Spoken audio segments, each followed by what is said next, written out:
This is Kath and Dorothy Zemach, and we're going to be talking about S is for self-publishing. Hi, Dorothy. How are you? Hi, good morning, evening, or whenever it is where you are. So we've been colleagues and friends for quite a long time, and this year, John and I did your course for self-publishers, and it was amazing.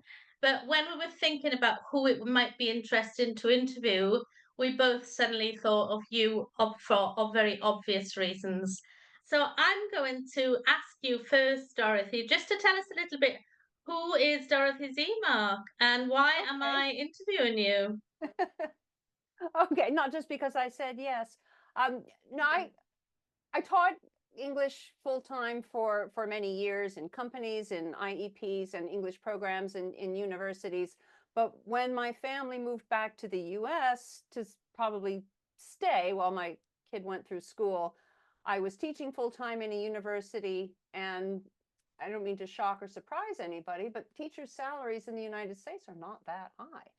So I began writing and editing materials as a way to supplement my income and found that I really loved it as well. And I moved actually from teaching and writing and editing on the side full time into editing for Cambridge University Press. And then I went completely freelance so that I could both write and edit.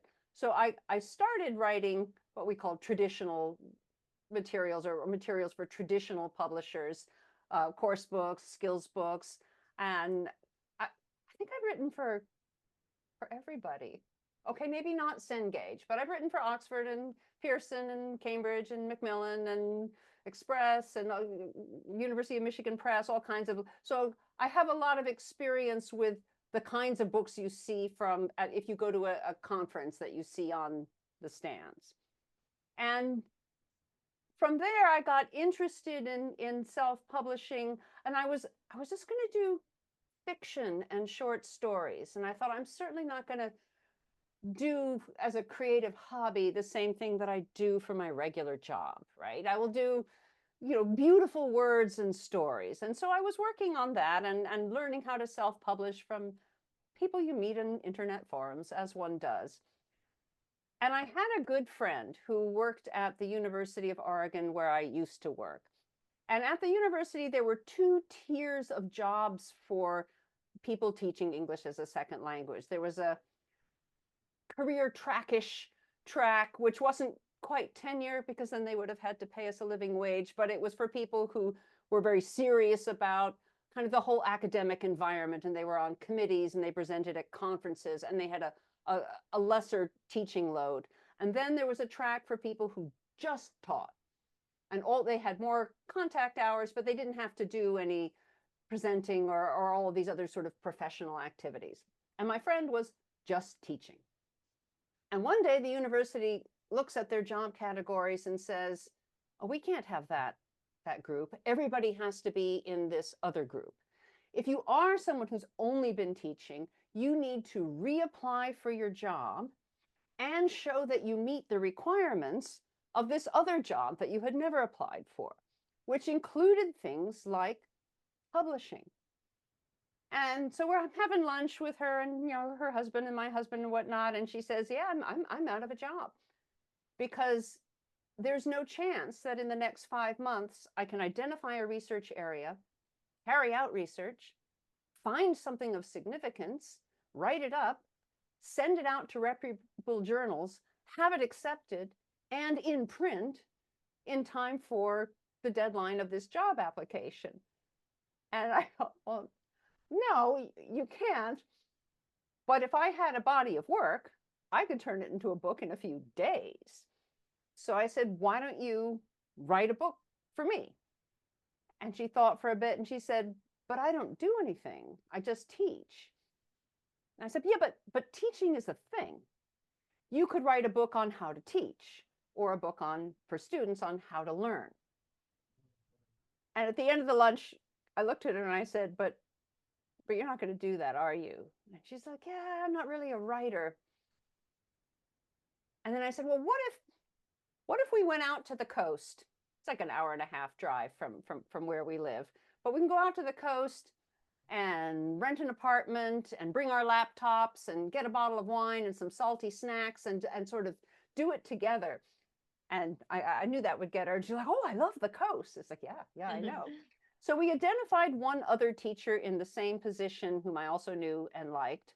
And the three of us went out with our takeout Chinese food and, in a beautiful apartment overlooking the ocean and pounded out books. And one of them worked on, we chose 50 Shades of Grey was very popular at that time. So we took the idea of 50 and 50 ways to practice reading or 50 ways to practice writing for students, and for teachers, 50 ways to teach writing or teach reading. And we would just write these ideas down, and when someone's brain was stuck, they'd call out for help, and we'd raise the bottle of wine, and we'd brainstorm together. So at the end of that weekend, I had 3 books, which were kind of like long pamphlets, but they were published. And we put a price of 99 cents on them because the price didn't matter. We just needed to have publications that they could use for their job application. But then those books began selling and people loved them. And people began asking me, oh, could I write the one on speaking? Or, oh, do you have anything on pronunciation yet? And so I would say those books sort of became the foundation of the ESL arm of my press. They're still in print. We expanded them so that they're now thick enough to become paperback books. The original ones were ebooks only. I think I've Can you got. show me? Can you show Oh, us that book a little bit? here's 50 a young Ways to Teach Young learners. Learners. Here's a writing. We have a teenagers, and for the student books, all I have on my shelf are what we call the collector's edition. They had a similar kind of template for the cover that had office supplies on them, like a can of pens or a can of pencils. And a friend of mine and I were trying to choose good office supplies one day, and we just got kind of goofy because we'd been online too long. And I said, or how about this one, which is a cat with eating a donut with a party hat.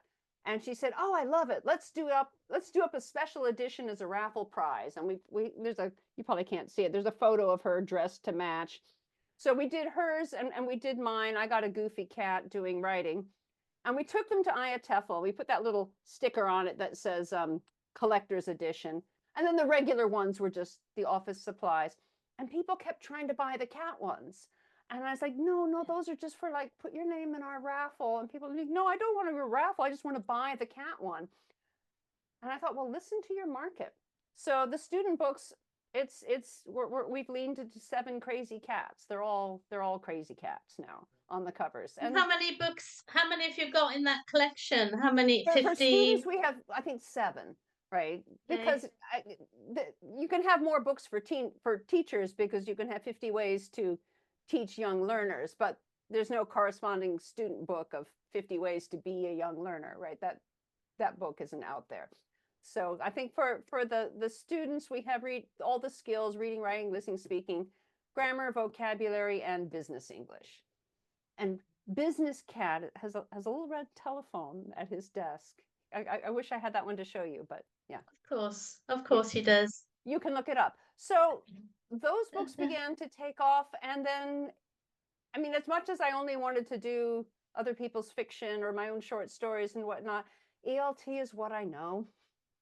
So I found that I wanted to put down my own ideas and do my own things. And I do still write for traditional publishers. I work on course books and skills books, and I like to think I have good relationships with my publishers, and I will continue to do that. But self-publishing is for all those things that the big publishers don't want.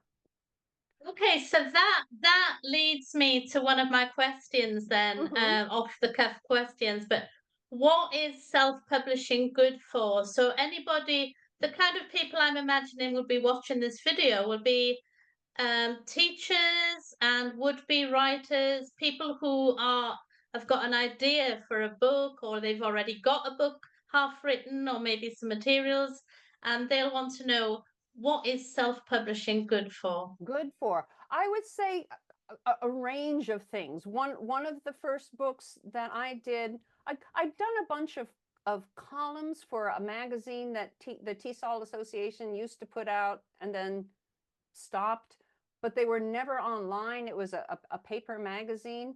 And I think the copyright actually belonged to them, but I wrote them and said, hey, can I publish just my own columns again?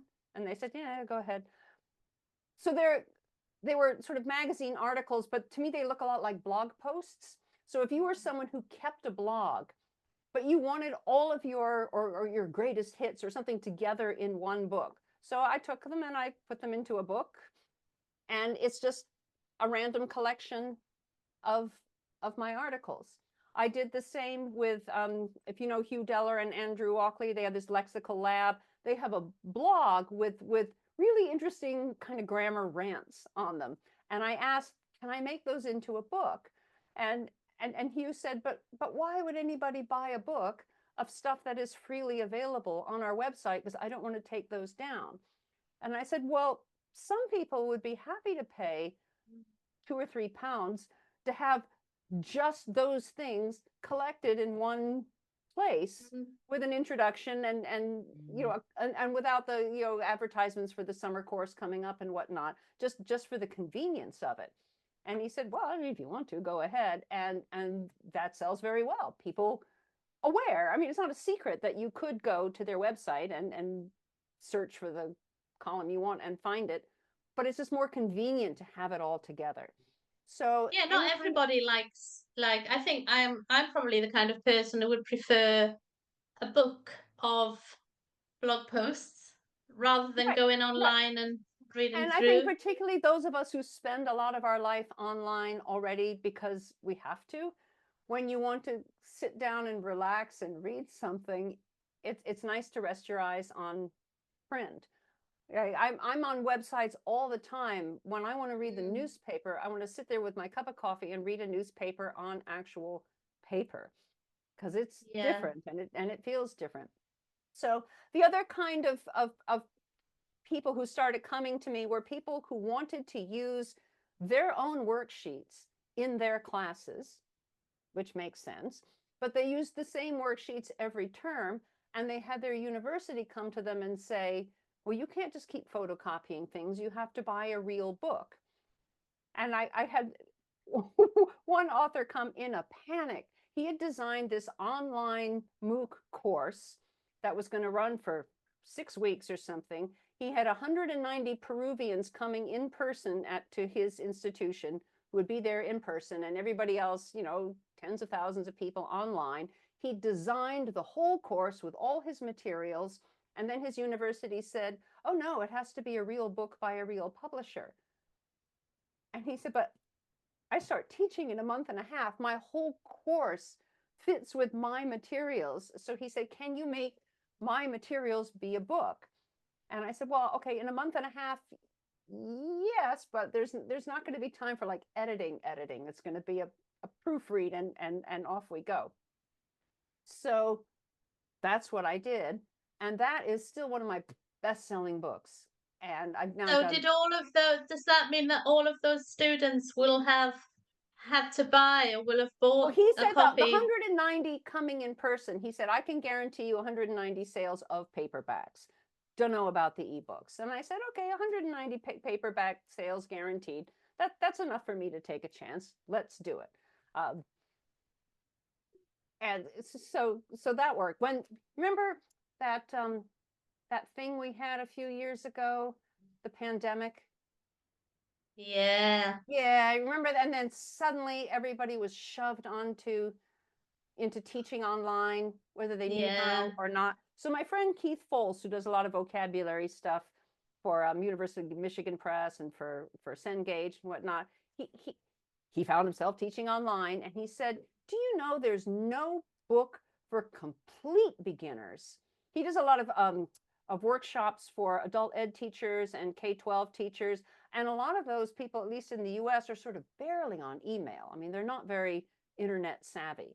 And he said there's no books for complete beginners on Zoom and nothing for teachers. Can I write one? And I said, okay.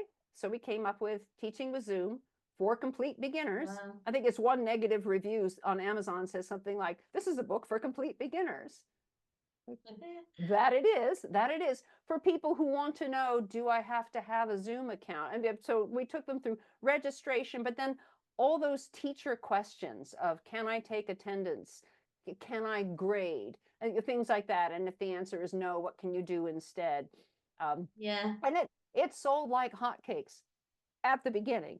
Not so much now because people are more familiar. But it was true that all the books out there were for business people or other kinds of professions, but not specifically for teaching. So Yeah. that's a great thing for self-publishing when you need to get something out fast. Because Yeah, that's the okay. kind it's the kind of book a bigger publisher could have done, but Kath, from your own work, that it would have taken a proposal Yeah. and then approval meeting and then funding, and then you have to find an editor with time in their schedule, and then you could come up with a proposal and a brief, and you work through it. That book would have taken a year and a half, by which point the pandemic was over. Keith and I did this in like 2 weeks, I want to say, and work until midnight, and he was doing screenshots and recordings and whatnot, but we had to get the book out immediately because people needed it immediately. Yeah, that's quick. That's Yes, quick. it is So quick, and are because he there had all the what ideas in his head, but uh, yeah, but and then you just got down to it. So the big question, I think there are lots of big questions, but one question is it profitable for Depends what somebody you've to written. Yes and no. It depends what you've written. At the moment, I'm doing a lot of graded readers because I like them. And I found, I mean, so many publishers have graded readers, but I found I have I have beliefs around graded readers. I don't believe that at the A2 level, you can't handle the simple past tense, which, so I have my own feelings about what makes a word family and what kind of vocabulary is too hard for reading and what kind of vocabulary isn't. So I can either try to get Penguin to change their minds, or I can do it myself. So I've been doing a lot of graded readers, and I have a lot of authors who love doing graded readers, and they sell a little.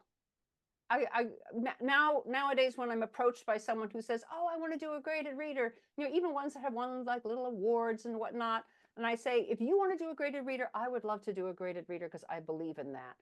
If you see $25 a year, I'll be surprised. Given that, are you okay? Just so people know. But yeah. I think some of my authors, and I don't grill them on why they want to write a book that might not make a lot of money. Some are doing it for enjoyment. Some are doing it so that they have a publication with their name on it. And if they want to approach a, a traditional publisher to write something like a course book, it's helpful to have been published and to have a title to your name and to go through the process. And some just are really interested in, they have an idea they want to do. That's This actually a one, really good point yeah. that you made because you're going to show us the dog's book, aren't you? This is the dogs book. Karen was desperate to do dogs because she Yeah. loves dogs. And I said, well, graded readers are that profitable. She did my student business book with a business cat and his telephone. And I said, I don't know that the graded reader will sell as much. She goes, I don't care. I just love dogs. It's like, okay. And I think she takes the profits that she makes from this book and donates it to a dog rescue charity. So she's really making nothing on the book because any money she does make, she's giving away anyway. But that for her And was a that's passion project. that's a really nice idea as well, isn't it? I know somebody else Yeah, who does something similar. And so that's where you can get that kind of, you know, doing something worthwhile as well. yeah, What about costs? So if somebody wants to self-publish a book, so traditional publishers spend an absolute fortune on they do. They bringing do. bringing a book out. Um, we won't go into the So what they you spend the you money on, but what about somebody who a teacher's got an idea for a book, writes the book, wants to publish it? What would they have to pay for? it's it's theoretically possible to pay nothing, but I wouldn't advise that, because the same thing that a big publisher pays for, some of that you should pay for too. Even if you are an English teacher, which presumably you are if you're watching this, I would say you need an editor. Minimally a proofreader, but hopefully an editor and somebody else to look at your ideas and to make sure everything makes sense, to keep things standardized, fix all the punctuation errors and whatnot. I mean, I've been writing for what, I don't know, 20 years. I still hire an editor for my stuff. So, but the same editors who work for the big publishers are available to you, because so many of us freelance. I mean, you can literally hire the same people that Oxford, Cambridge, and Pearson and Macmillan hire. And so I think you need to pay for editing. Unless you are also a graphic designer, I would recommend that you pay for a professional cover. You can source a free image and put it as the cover of your ebook and make a wraparound cover with a template that Amazon will let you download. But even, I mean, I've spent a lot of time with covers and learning about cover design and whatnot, and that has made me into someone who's better able to ask for what I want and recognize it when I see it. But I am not a graphic designer. So I would say it is worth paying someone to make a good cover for your book. Beyond that, I mean, there could be costs associated with marketing, but there's no sales and marketing channel I can recommend that would guarantee you'd recoup any investment. If people knew what worked, we'd all be selling more books. So that's more a kind of, mobilize your social media, go to conferences, talk to people, join groups, and I would say the big publishers too are looking around for what works without necessarily finding any answers. But you do need to pay for a cover. You do need to pay for editing. Beyond that, but to make your ideas be a book, and then there's some interior formatting as well. I actually use a paid software program that formats my ebook so that it looks gorgeous. I can format text message exchanges to look like text message exchanges even in an ebook. I can, position images nicely and whatnot. You could upload a Word document, but you won't have as much formatting available to you. Especially if you're going to do a paperback, you'll want at least some design capability. For my more complex paperback projects, I hire someone who can use InDesign. I don't own InDesign. I can't use it.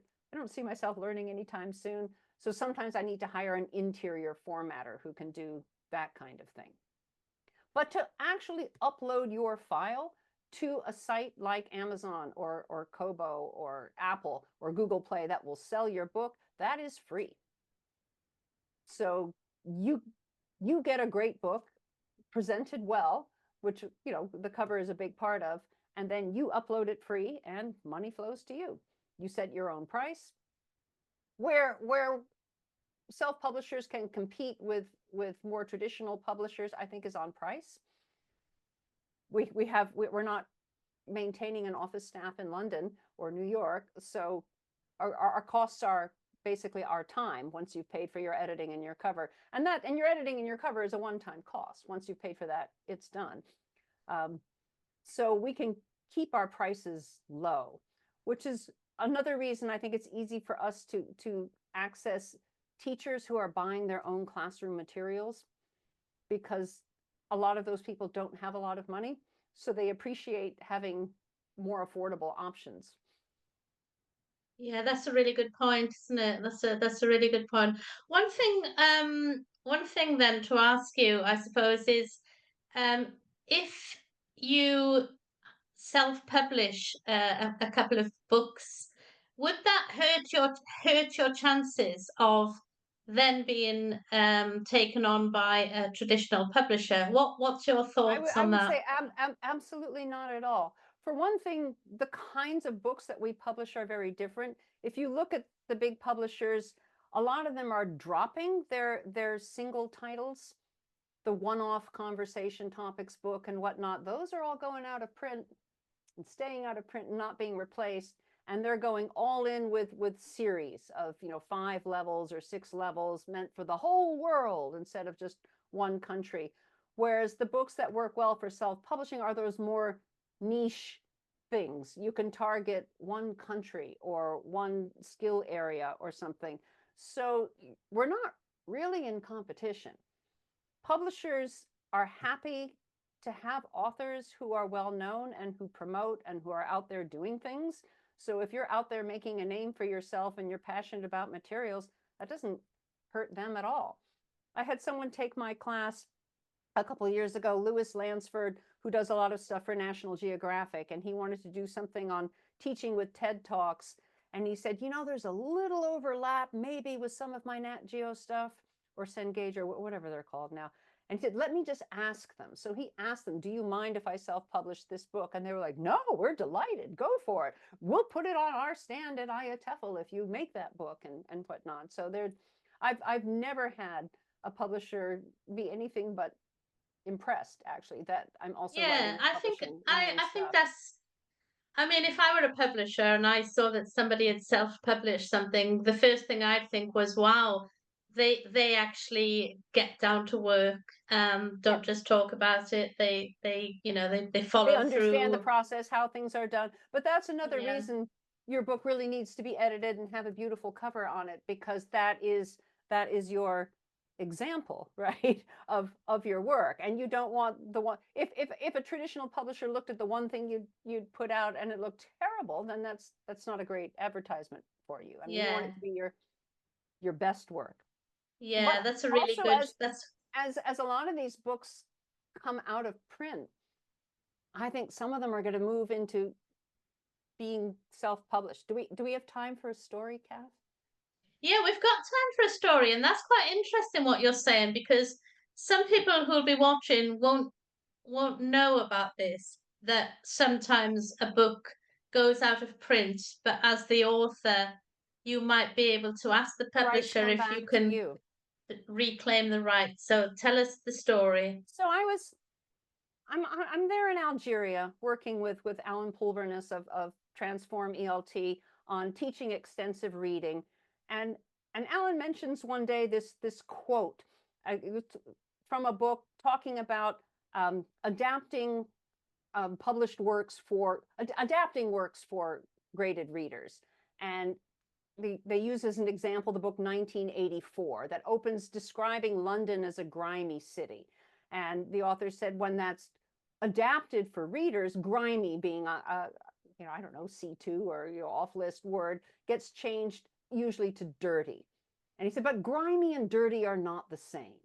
And he said, literature is the difference between grimy and dirty. And I thought, oh, that's a wonderful quote. But when I got back to the US, I was thinking about that quote and I thought, where did that come from? Because I'd forgotten what Alan said. So I emailed him and I said, what's that from? And he said, oh, that's from John McRae's wonderful Literature with a Small L. And I thought, okay, I'm going to go buy that book. Well, Literature with a Small L is out of print. Okay, as happens. And there are no used copies anywhere. I checked Abe Books, I checked eBay, I checked Amazon. It's not anywhere. And now I really want to read that book that Alan had told me was so wonderful. So I went to a Facebook group on extensive reading and I said, does anybody just happen to have a copy of this book that they would sell me, or even that you would ship to me, let me read it and I'll send it back? And someone messages me and says, well, I don't have a paperback copy, but I have the entire book in Word files because I took a course with John McRae at Nile and he used that. And he sent me the entire book in Word files. So I read them. And it's a great book. So I wrote Alan again and I said, oh, I wonder whatever happened to John McRae. I guess, I guess he's dead. And Alan said, dead? Heavens, no, he's retired, but he's very active in the theater and whatnot. And he's on Facebook. Is he now? So I found him on Facebook and I sent him a message and I say, I've just read your book, probably illegally, but it's a really good book. And I wish I had a paperback copy. Would you mind terribly if we made your book again? And he said, well, I love that book. I'd love for it to be in print again. I don't particularly feel like revising 10 pages of references. So you can make it, but it's still going to be the vintage that it was. And I said, yeah, that's fine. That's fine. It's the ideas that are really good. So I made the book, Literature with a Small L. Oh, beautiful cover. Yeah. It took I us a few love tries, that. but we finally got it. It's a little words all over the trees. And so I took 2 copies, and I told John, I said, I don't think anybody will buy this book because, it's from the 90s and, whatever, but I would like a copy. So Vanity Publishing for me instead of the author. So I took 2 copies to IATEFL, and I was going to give one to Alan, who'd put me in touch with John. And I put one on the stand, and immediately somebody walks by and goes, oh, Literature with a Small L, I love that book. And they bought it. It's like, okay. So I put the second copy up. Somebody walks by and says, John McCrae, I took a course from him in Uruguay that changed my life. I must buy this book. And both copies are gone. So I just tell Alan, sorry, I brought you a copy, but you have to buy your own, which he did. This book continues to sell a few copies every month. It sells particularly well in Italy. Why? I I don't think know. I might buy a copy actually. How much is It's it? a great book. It's not a how to teach book. It's not 20 classroom suggestions, but it's a good book for thinking about literature and teaching Yeah. and language. And most English teachers, I think, and most of us writers love literature. So seriously, how much is that book? Because I think I might Oh, the have ebook is to. probably $4.99. The paperback will Okay. be as cheap as I go. Well, probably, I don't know, $10 to $15 in your local currency. But I mean, my point was nobody can read that book at all if it doesn't exist. Yeah. So Yeah. I don't think There's a there great isn't quote somebody at by Pearson kicking themselves thinking, oh, I wish we'd thought of that first. It doesn't sell enough that Cambridge is angry that I found it and they didn't. But for those of us who want to read it, and yeah. for the author himself who'd love to have his work in print, this is a way to make that possible. Yeah. Yeah. It's a nice story, and I think that there's a quote by somebody, a writer, I can't remember who said it. It was, and I'm pretty sure it was a female writer, said something like, write the book that you want to read. And Yes. I And think for with teachers, it's write the book that you can't find. I had a woman come to me. She said 2 people, one at Cambridge, one somewhere else, had told her to contact me and pitch her project to me. It was a very phonics based for completely 0 level adults learning to write English who did not even have the alphabet. And it took them through short vowels, cat, cot, bug, whatnot. And she showed me her, and I don't do anything with young learners. I've never taught young learners. The closest I came was having a child, but that's. So I looked at her he grew materials, and up. I said they seem good, but I mean there must be hundreds of books like that already. And she said, if there were even one book like this already, I wouldn't have had to make my own.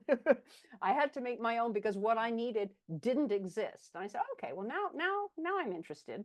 So we did At the River and Other Stories. It took a ton of art. So I found somebody somewhere who did pretty cheap digital art. I wouldn't say it's great art, but it was possible art. It was what I could afford. And that book, that's probably half my profits for my publishing company now because she was right. That book didn't exist. Yeah. So we did a book Yeah. 2. We did some graded readers at that same level. That's the book that I get orders of 100 or 150 from school districts that want to have it. That's really great. I'm gonna get up a slide with information. I do this course to teach other people to do what I have done. When authors come to me and say, will you publish my book? My first question is always, why do you want me to publish it instead of doing it yourself? So the right answer to that question is, I don't want to learn. I want somebody else to handle everything. Then I might publish your book. But when someone says, well, I don't know, I don't know how, I was thinking, well, then it's also possible for you to learn how, and then you don't give me half your royalties. All your money goes to you. So I designed a course. I think we've been doing it 7 years, 7 or 8 years, and it keeps growing. I started with 4 weeks. I think it's now a 6-week course just because I find there's so much to say. So if you look at the little books behind my head there, those are all examples of books that came out of the course. Some of them are mine because I write a book along with everybody else, and others are books that people who took the course have created. And Kath, you'll from your cohort, right? You see on the side there the marketing study guide. Yeah. There's someone who paid for a professional cover, and that looks gorgeous. So you can probably look at those and see who paid for a professional cover and who didn't. But that is the author's choice. So for people who are interested in this course, which is a live course, I keep talking about making it a self-access course, but it just would take so much recording of stuff. It hasn't happened yet. And people, it's not happening in the next few months. I can promise you that. But it's definitely going to happen live next summer. We haven't exactly pinned the dates down because I've got to fit it around other things that I'm doing. But you have to come with an idea that you've already started. Because even in 6 weeks, there is not enough time for you to spend a few days going, I wonder what I would like to write about. Because we hit the ground running and we get very soon into formatting and making gorgeous publications and all that stuff. So you need So an if idea. Yeah, you've got I can see that you've got a waiting list. Yes, if anybody's interested. Right, right. Yeah. So if you think you might be interested, and by next summer you will have a few pages of something at least to work on, then if you go to itdi.pro and put yourself on the waiting list, then you will get notification when the course can be signed up for, and we have dates and whatnot. And if you come to them through the waiting list, you get a discount coupon. I think it's 10% or something off the price of the course.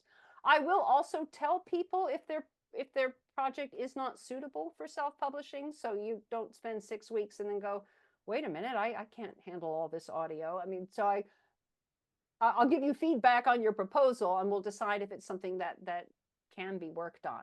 And then we have 6 weeks of doing the writing. Because it's a course, we give each other feedback and you can try things out. We experiment with images and covers and formatting, and you actually create an EPUB. We talk about how to make a paperback file, and hopefully at the end you have a book, or you're close enough to a book. So I should ask you now, Kath, about where's your book? Well, yeah, as I said at the beginning, John and I did Dorothy's course and we went along with the book, and it's still quite secretive because we haven't quite finished it yet, but it will be finished very, very soon. And I'd just like to say what we enjoyed about the course, and I think John and I both we talked about it a lot, obviously. But for me, one of the great things was having your extensive knowledge, obviously, and opportunity to ask questions in a forum, no matter how silly they might have felt or seemed, and get answers very, very quickly. Another great thing was having peer feedback and peer reviewing, if you like. So we were able to ask people, what do you think of this cover? What do you think of this title? Well, not only were we able to ask, but that was sort of part of it all, wasn't it? And great fun seeing what people were doing and getting really good ideas from other people.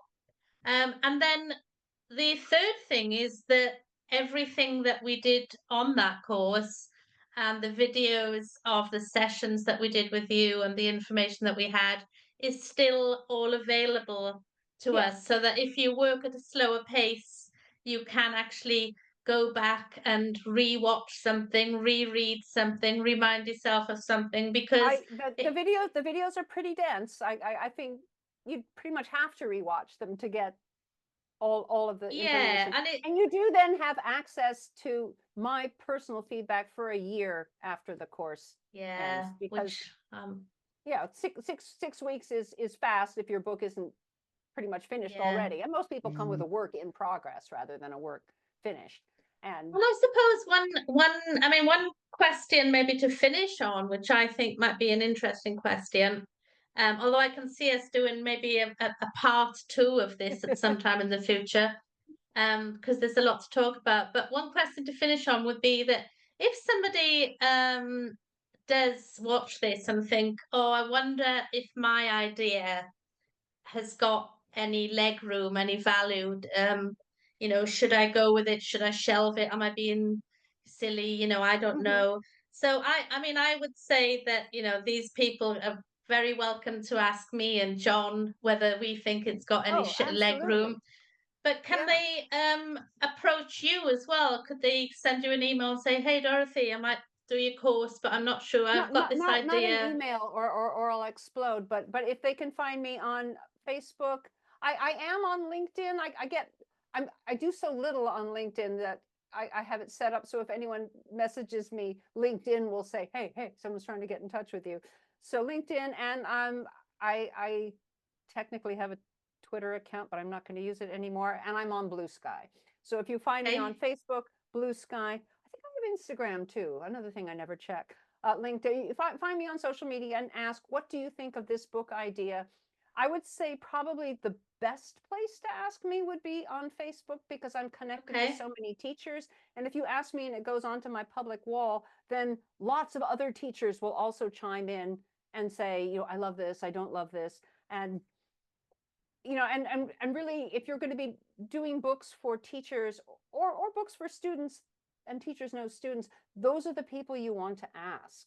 I remember I had this Yeah. discussion about the cover of the 50 ways to teach. I was asking about the font. I had a different font, like two different fonts, and I asked in a group of materials writers.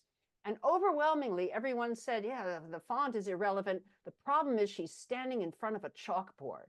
And that's so old fashioned. Nobody has chalkboards anymore. Terrible image. And I thought, but it's instantly recognizable and it says teacher. So I then asked on my main page, hey, should I have the teacher? And each book has a different teacher standing in front of basically that same background. There's a green chalkboard for the teachers and a black chalkboard for the students.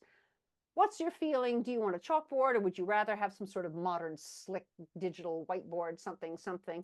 And the teachers all said, oh, chalkboard. That gives me a warm feeling. I like that. That looks like, So those are the people I want Yeah. to ask, not other materials writers, because the other materials writers will never buy these books. It's not for them. The books are for teachers and students. Yeah. So those are the So people you want to be asking. yeah, Does that's a this good look point. appealing to you? Right? Like Yeah. the No. crazy cats. I had thought, well, nobody wants a joke on the cover of their book. Turns out people do want a joke on the cover of their Yeah. book. And students like, oh, I love that cat. It Yeah. makes me feel relaxed. And I've never seen a humorous cover on an ESL book before. It's like, okay, well, if Yeah. people want those humorous covers, there's no reason we can't have a humorous cover. Yeah. The world needs a bit more humor, I think. Yeah, yeah, So, yeah. well, I don't know how long we've been yapping away, Dorothy, but it's almost an hour, I think. So, Okay. thank you so much. There's so much information there to absorb and ponder. I do think I might be coming back and at some future point and maybe gather some questions from people Yeah, if people want that you could, have more specific questions or want more details about I'm something or sure, whatnot, I mean, because what I've noticed, and you might have noticed too, more and more teachers are are becoming teachers in very niche yep, contexts. yep. More and more, Well, they're and setting up. think of the whole sphere of people who offer their own online language classes and their own courses. If you had a Yeah, book that only went to your course, so that when people signed up for your course, they also got a book not available to the general public, but that had the stuff in it that goes with the course, and yeah, that would be a nice little extra thing to offer to people. yeah, So there are all kinds of things you can do with yeah. self-publishing that could feed into other things that you do. Your business, exactly, exactly. So, well, thank you. Thanks a million. I'm going to stop recording in a second, but I'll just Okay. let you have a final word. If there's anything you'd like to say out there for any budding Um, just that writer. it's a really exciting time to be a materials creator, and I don't see how you could be a teacher and not be a materials creator. You've doubtless created materials for your own class, but if you could imagine making them more widely available to other people, whether you give them away or sell them or whatnot, this is our time when there's so many tools available for us, and there's I see fiction authors sometimes talking about the stigma of self-publishing. I've not felt that in ELT at all. If you put out a quality book, then people will respect it no matter where it comes from. So I think Right. our time has come, materials writers. This is Our our time decade. has come. Yeah. Thank you. Thank you very much.